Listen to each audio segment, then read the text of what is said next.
और अब corporate connection में आज हम बात करने वाले हैं इरेडा के मैनेजमेंट से, यानी कि Indian renewable energy development agency limited, इस कंपनी के मैनेजमेंट से, जिसे नवरत्न कंपनी का दर्जा हासिल हुआ है। न्यू एंड रिन्यूएबल एनर्जी मंत्रालय के तहत कामकाज करने वाली company renewable energy project development और नए प्रोजेक्ट लगाने में आर्थिक मदद देती है।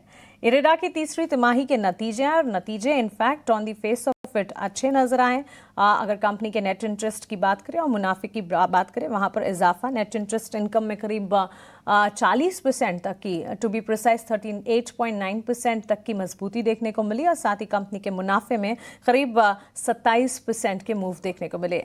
ग्रॉस एनपीए और नेट एनपीए में इजाफा था जो कि कंसर्न रहा, लेकिन इरेडा के मैनेजमेंट से नतीजों के साथ साथ आगे की ग्रोथ आउटलुक समझेंगे। लोन डिसबर्समेंट के लिए क्या आउटलुक है और क्यूआईपी के जरिए फंड जुटाने की क्या योजना है, इन तमाम बातों पर बातचीत करने के लिए अब कंपनी के सीएमडी प्रदीप कुमार दास हमारे साथ जुड़ गए हैं। प्रदीप जी, स्वागत है आपका ईटी नाउ स्वदेश पर। अपना समय देने के लिए बहुत शुक्रिया। बहुत बहुत धन्यवाद मानसी जी, बुलाने के लिए। बिल्कुल प्रदीप, शुरुआत आपके नतीजों से ही करेंगे। नेट इंटरेस्ट इनकम में बढ़ोतरी, मुनाफे के फ्रंट पर बढ़ोतरी, लेकिन साथ ही ग्रॉस एनपीए और नेट एनपीए के आंकड़ों पर आपकी राय क्या, आपका आउटलुक क्या होगा और आगे जो आपने गाइडेंस बनाकर रखे हैं क्या उसे सस्टेन करेंगे आप? जहां तक ग्रोथ की बात कर रहे हैं, 18 क्वार्टर हो चुका है, कंटिन्यूअसली ग्रोथ आ रहा है। और ग्रोथ अगर देखेंगे लोन बुक का, अगर 5 साल का सीएजीआर देखेंगे 27% है, लेकिन अब ईयर एंड ईयर कंपेरिजन करेंगे तो वो 36% का आसपास है ना। उससे ये है कि जब 5 साल का जो एवरेज स्पीड है उससे हम काफी और ज्यादा स्पीड में है। सैंक्शन 129% ग्रोथ हुआ है, डिसबर्समेंट 41% ग्रोथ हुआ है। जो हर एंगल से देखा जाए तो ऑपरेशनल परफॉर्मेंस में ग्रोथ है। इसका साथ साथ एक प्रोजेक्ट फाइनेंसिंग कंपनी और न्यू एंड इमर्जिंग स्पेस में देते हैं, जहां पे अधिकतर प्राइवेट सेक्टर लोग प्रोजेक्ट डेवलप करते हैं, क्योंकि 80% लगभग देश में आरी प्रोजेक्ट जो लगता है प्राइवेट सेक्टर से आया है। और अगर यही देखेंगे, यही इनवर्स रिलेशन, उल्टा रिलेशन है थर्मल प्रोजेक्ट के लिए, नॉन आरी प्रोजेक्ट के लिए। 80% प्रोजेक्ट लगभग गवर्नमेंट का प्रोजेक्ट होते हैं और यहाँ पे प्राइवेट सेक्टर है, न्यू एंड इमर्जिंग है। इसको करने का बावजूद भी हमारा ग्रोथ है। साथ साथ देश का पहला कंपनी है जो 9 दिन में पूरा अकाउंट्स ऑडिट करके पूरा फुल ऑडिट पब्लिश किया 9 डेज में। आज तक मेरे ख्याल से कोई कंपनी हिस्ट्री में इस तरह नहीं किया हुआ हो। लिमिटेड रिव्यू करते हैं लेकिन फुल ऑडिट नहीं करते हैं। उससे क्या हुआ कि हमारा जितना फिगर्स है, डाटा है, इंफॉर्मेशन है, वो सारे सैनिटाइज क्लैरिटी के साथ है।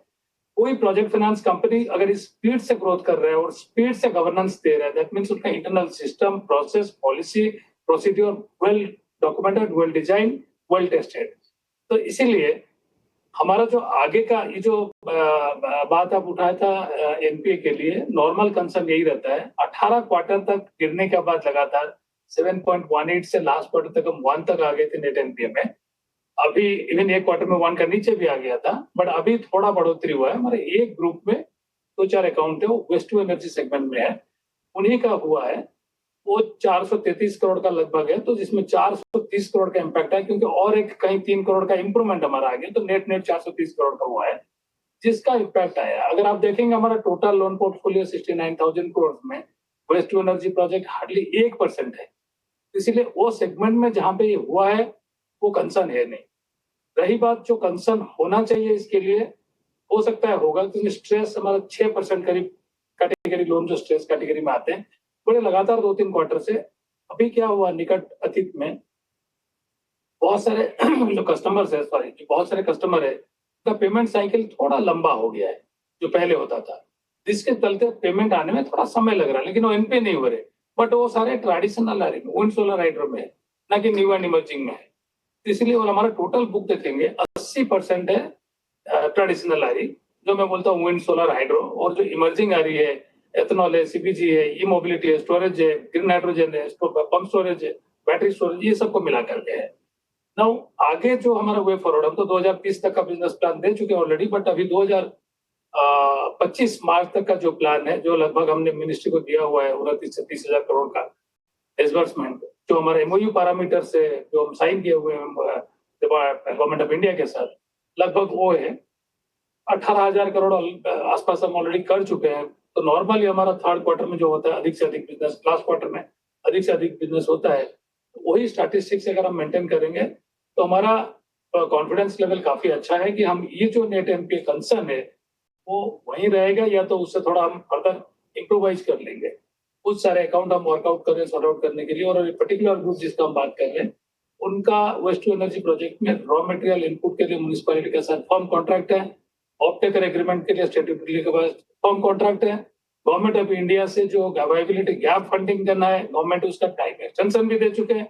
सिंस आरबीआई नॉर्म में है, क्योंकि आप कुछ लिमिटेड पीरियड तक एक्सटेंड कर सकते हैं प्रोजेक्ट एक्सटेंशन, वो नहीं हो पाया है। तो जिसके कारण मेन कारण वही हुआ है। तो कोविड 2 साल रहने के बाद उनका प्रोजेक्ट थोड़ा ढीला पड़ा था। तो प्रमोटर काफी अभी कोशिश कर रहे हैं, वे आउट निकाल रहे हैं, आरबीआई एक साथ टेकअप कर रहे हैं, हम भी टेकअप कर रहे हैं, क्योंकि वेस्ट टू एनर्जी प्रोजेक्ट एक नॉर्मल आरई प्रोजेक्ट से अलग हट होता है, इसीलिए उसमें fair amount of share viability gap funding आता है। जब सरकार उस प्रोजेक्ट को एक्सटेंड करने के दे दिया, उसका मतलब प्रोजेक्ट में एसेंशियली कुछ इश्यू है जिसके चलते टाइम लग रहा है। तो मुझे नहीं लगता कि इस तरह का प्रॉब्लम हमारा बार बार आएगा। और जैसे मैंने बताया, हमारा टोटल लोन बुक में सिर्फ 1% है इस सेगमेंट का। रही बात जो वैनिला आ रही 80% प्रोजेक्ट है, उसमें एक चीज नजर अभी आ रहा है कि जो सरकार का 50 गीगावाट का बिडिंग हो चुका है, उसमें 42% का साइन हो चुका है। तो लेंडर के लिए जब पीपीए साइन हो जाता है तब लोन सैंक्शन करने में आसान हो जाता है। बिल्कुल। सारे पाइपलाइन प्रोजेक्ट है वो है। तो आप देखेंगे लास्ट 2-3 साल में 12-13 गीगावाट का कैपेसिटी एडिशन होता था। इस साल ऑलरेडी 18 गीगावाट कैपेसिटी एडिशन हो चुका है और हमारे पास अभी भी लगभग 2.5 महीना 3 महीना है। तो प्रदीप जी। जिस तरह का रफ्तार से कैपेसिटी एडिशन हो रहा है, बिडिंग हो रहा है, पीपीए हो रहा है, आगे हमारे पास भी लोन प्रपोजल आएगा, काफी हमारे पाइपलाइन में भी है। हमारा कॉन्फिडेंस लेवल काफी अच्छा है कि ये आगे हम कायम रखेंगे ग्रोथ रेट को। और रही बात क्वालिटेटिव कॉर्पोरेट गवर्नेंस, जो सबसे बड़ा इंपॉर्टेंट मुद्दा है आज का दिन में, बिजनेस करना और तरीके से बिजनेस करना और उस बिजनेस का एसेट क्वालिटी मेंटेन करना, उस पे हमारा पूरा फोकस है। अप्रेजल सिस्टम को काफी हम स्ट्रेंथन कर रहे हैं continuous basis, review monitoring day by day और रोबस्ट कर रहे हैं, ताकि हमें अर्ली वार्निंग सिग्नल मिल सके और हम एक्शन ले सके। एब्सोल्युटली, आपकी कॉन्फिडेंस और साथ ही गवर्नेंस को लेकर और ऑडिट को लेकर जिस तरह से आपने अपने प्रिसाइज और कितना डीप डाइव कर आप ऑडिट करते हैं, सब सुनकर काफ़ी अच्छा लगा। इन्वेस्टर्स काफ़ी भरोसा रख सकते हैं कि जो भी डेटा स्टैटिस्टिक्स वो देख रहे हैं वो सारे काफ़ी एक्यूरेट है। अनदर हाईलाइट जो कि नतीजों में रही प्रदीप जी, वो थे सैंक्शंस और डिसबर्समेंट। सैंक्शंस में करीब 45% की बढ़ोतरी, वहीं डिसबर्समेंट्स में करीब 25% का इजाफा देखने को मिला। आने वाले तिमाहियों के लिए, पर्टिकुलरली Q4 के लिए आउटलुक कैसा रहेगा, और ब्रीफ में बताइएगा, ढेर सारी बातें करनी है आपसे।